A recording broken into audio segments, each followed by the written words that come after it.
firman Allah, inna safa wal marwata min syairillah, di atas langsung praktek membaca doa Allahu Akbar, Allahu Akbar, Allahu Akbar. Tanda azamati bi syairillah, mengagungkan pada tanda-tanda kebesaran Allah, di antaranya adalah safa dan marwa. Karena ketika kita naik inna safa wal marwata min syairillah, safa marwa termasuk tanda-tanda kebesaran Allah. Bentuk mengagungkan pada tanda-tanda kebesaran Allah, di atasnya kita mengucapkan takbir 3 kali. Ini diterangkan juga dalam hadis riwayat Ibnu Majah, praktek berdoa di atas safa marwah 3 kali, kemudian langsung baca la ilaha illallah wahdahu la syarikalah, mengesahkan kepada Allah, tidak menyekutukan kepada apapun selain menyembah kepada Allah semata. La ilaha illallah artinya kan la ma'budah bihaqqin illallah, tidak ada Tuhan atau sesembahan yang berhak disembah melainkan hanya Allah semata. Tuhan ada banyak di muka bumi ini. Tuhan yang wajib disembah berbagai macam. Karena wajib berarti tergantung sudut pandang pemeluknya masing-masing. Kalau dia mewajibkan menyembah pada Tuhan misalnya batu, maka dia akan menyembah batu. Kalau dirinya mewajibkan menyembah matahari, maka dia akan menyembah matahari. Berarti Tuhan yang wajib disembah banyak, tapi yang berhak untuk disembah hanya Allah semata. La ma'budah bihaqqin illallah, itu bentuk mengesahkan pada Allah. La ilaha illallah wahdahu la syarikalah, lahul mulku, bagi Allah kerajaan, seluruh kerajaannya langit bumi. Walahul hamdu, dan bagi Allah seluruh pujian. Alhamdu itu adalah isim mufrad, namun bermakna seluruh, karena ada alif lam ighra di depannya yang menghabiskan kalimat tersebut. Tiada milik yang lain melainkan hanya milik Allah semata. Walahul hamdu wa huwa ala kulli syai'in qadir, dan Allah atas segala sesuatu adalah zat yang maha kuasa. Diteruskan Allahumma innaka qulta, ya Allah. Jadi di Jabal Nur ini kisah ketika Nabi Muhammad mendapatkan wahyu. Sebelum Nabi Muhammad mendapatkan wahyu kenabian, beliau sudah biasa untuk menjadi tempat mudahnya merenung, ya. Merenung, kemudian menyendiri. Dan ketika beliau sedang merenungkan sesuatu, biasa beliau pergi ke Jabal Nur. Sampai pada akhirnya ketika di Gua Hira, beliau mendapatkan wahyu pertama kalinya surat Al-Alaq ayat 1-5. Iqra, ya. Iqra bismi rabbikal ladzi khalaq. Iqra sampai dipaksa. Nabi Muhammad mengatakan ma'ana biqari'in, aku tidak bisa membaca. Maksud tidak ahli dalam membaca. Bahkan dijelaskan bahwa Nabi Muhammad adalah golongan atau bangsa ummiyin, golongan atau umat yang tidak ahli membaca dan menulis. Bukan tidak bisa pengertiannya Bapak Ibu ya, tapi tidak ahli dalam membaca dan menulis. Sehingga Nabi menjelaskan ma'ana biqari'in, sampai terus dipaksa. Membaca apa? Aku tidak bisa membaca. Nah, malaikat Jibril meneruskan pada penyampaian wahyu tersebut, Iqra bismi rabbikal ladzi khalaq. Membacalah engkau Muhammad dengan menyebut nama Allah, khalaq, yang telah menciptakan siapa? Allah atau Zat. Menciptakan apa? Khalaqal insana min 'alaq. Iqra wa rabbukal akramul ladzi 'allama bil qalam. Sampai di situ wahyu pertama kali turun di Gua Hira atau di Jabal Nur tersebut. Baik Bapak Ibu, kembali dengan rangkaian pelaksanaan ibadah umroh. Di sa'i kita mengucapkan doa Allahu Akbar, Allahu Akbar, Allahu Akbar, la ilaha illallah wahdahu la syarikalah, lahul mulku wa lahul hamdu wa huwa ala kulli syai'in qadir. Berikutnya diteruskan dengan doa Allahumma innaka qulta. Ini bentuk menagih janjinya kita kepada Allah. Karena janji yang paling bisa ditepati adalah janjinya Allah tentunya. Kita membaca kepada Allah Allahumma innaka qulta, ya Allah sesungguhnya engkau telah berfirman, ud'uni astajib lakum, kalian berdoalah, mintalah kepadaku Allah, astajib lakum, maka aku akan mengabulkan pada doa kalian. Wa innaka la tukhliful mi'ad, dan sesungguhnya engkau tidak akan mengingkari pada janji. Berikutnya wa inni as'aluka, wa inni, dan sesungguhnya aku as'aluka, meminta aku kepadamu Allah, kama hadaitani lil Islam, sebagaimana engkau telah menunjukkan padaku untuk menetapi agama Islam. Termasuk permintaannya adalah Allah tanzi'ahu minni, bahwasanya jangan sampai nikmat iman Islam dicabut dariku. Karena apa? Urusan hidayah, urusan seseorang bisa menerima dengan agama Islam dan tidaknya, itu hak prerogatif Allah semata. Bahkan seseorang yang menginginkan keluarganya beriman, belum tentu keluarganya dapat beriman kalau tanpa kehendak dan takdir daripada Allah Subhanahu wa Ta'ala. Contoh yang bisa kita ambil adalah bagaimana Nabi Muhammad menginginkan pamannya beliau, yang bernama Abu Thalib untuk memeluk agama Islam. Bahkan di penghujung ayatnya beliau, ya, Abu Thalib, Nabi Muhammad mengatakan, "Qul ya abdi, katakanlah wahai pamanku, la ilaha illallah." Kalimat la ilaha illallah, maka aku akan menanggung kau besok di hari kiamat atau di akhirat. Namun ternyata ketika beliau diajak oleh Nabi Muhammad untuk mengucapkan kalimat tersebut, di situ pula hadirlah Abu Lahab, Abu Jahal. Sehingga apa?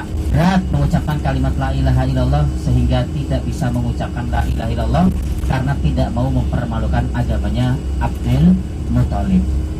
Nah, Bapak Ibu sekalian, seperti itu saja tidak bisa seorang nabi. Dan di situ beliau langsung, ya, langsung Allah menurunkan firman-Nya, innaka la tahdi man ahbabta walakinnallaha yahdi man yasha.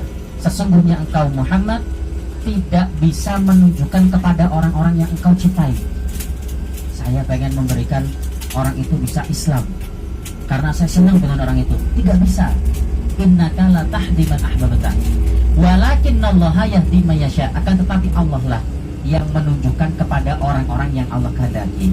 Bahkan diperkuat dalam firman Allah surat Al-Baqarah 105, wallahu yakhtassu bi rahmatihi may yasha. Allah mengkhususkan nikmat rahmatnya, yaitu nikmat seseorang bisa menetapi keislaman kepada orang-orang yang Allah kehendaki saja.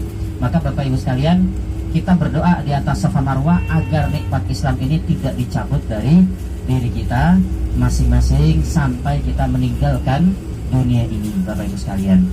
Hatta tatawafani, sehingga kami wafat, hatta tatawafani wa ana muslim, dan aku dalam keadaan Islam, ya, orang muslim dalam keadaan menetapi agama Islam. Karena Allah berfirman dalam surat Ali Imran ayat 102, ya ayyuhalladzina amanu taqullaha haqqa tuqatih wa la tamutunna illa wa antum muslimun. Dan kalian janganlah mati sungguh melainkan mati dalam keadaan menetapi agama Islam, karena agama Islam adalah agama yang diterima di sisi Allah Subhanahu wa taala setelah terutusnya Nabi Muhammad.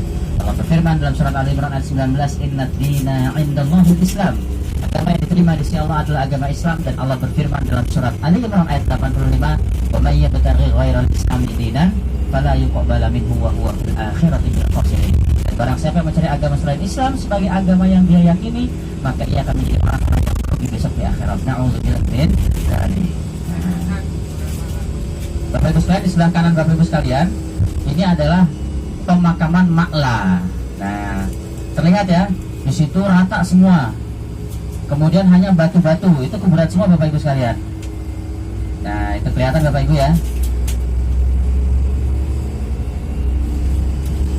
Ma'la. Ma'la ini sekarang ini kuburan khusus ya, bagi umum yang meninggalkan dunia. Tadi ada di dekat Jabal Nur pemakamannya.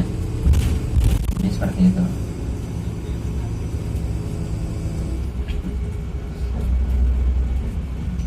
Nah, itu setelah sa'i Safa Marwah Bapak Ibu sekalian selesai, kemudian melakukan tahallul atau nukar. Jadi banyak sekali hikmah-hikmah dalam pelaksanaan ibadah umrah Bapak Ibu sekalian selama ini. Kalau kita bisa lebih menghayati, bisa lebih meresapi, bisa lebih khusyuk dalam melaksanakannya, maka tentu dalam pelaksanaan tersebut tidak ada waktu bagi kita untuk membicarakan hal-hal yang tidak perlu, membicarakan hal-hal yang berbau lahan dalam pelaksanaan umroh kita tersebut.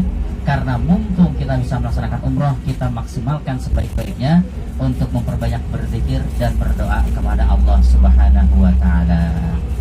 Baik Bapak Ibu sekalian, insya Allah demikian yang dapat kami sampaikan pada kesempatan pagi sampai siang hari ini. Apabila terdapat kekurangan dalam penyampaian atau tutur kata kurang berkenan, maaf yang sebesar-besarnya.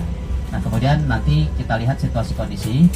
Bagi Bapak Ibu kalau memang tidak capek ya, nanti mungkin jam 3 kita bisa 3 dini hari ya, pagi ya, bukan 3 sore.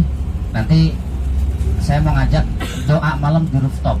Wah, itu di rooftop Masjidil Haram kalau nggak capek, tapi ya nanti jam 3 pagi dini hari Bu ya, besoknya pagi dini hari ya. Nanti di sana kita berdoa.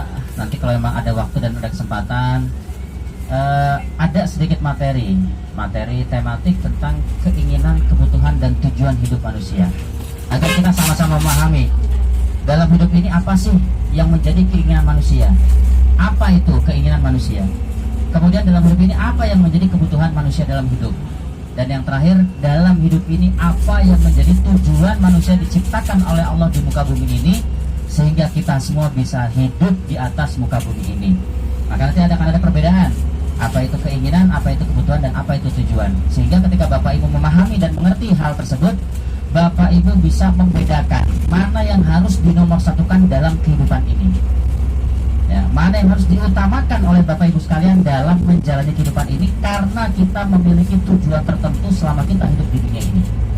Jangan sampai manusia hidup di dunia ini hanya mengejar kebutuhan atau bahkan hanya mengejar keinginan saja, tanpa mengindahkan tujuan kita diciptakan oleh Allah di dunia ini, yang mana hidup di dunia hanya sementara dan waktu berlalu dan waktu berlalu begitu cepatnya, ya. Waktu berlalu begitu cepatnya tanpa kita rasakan.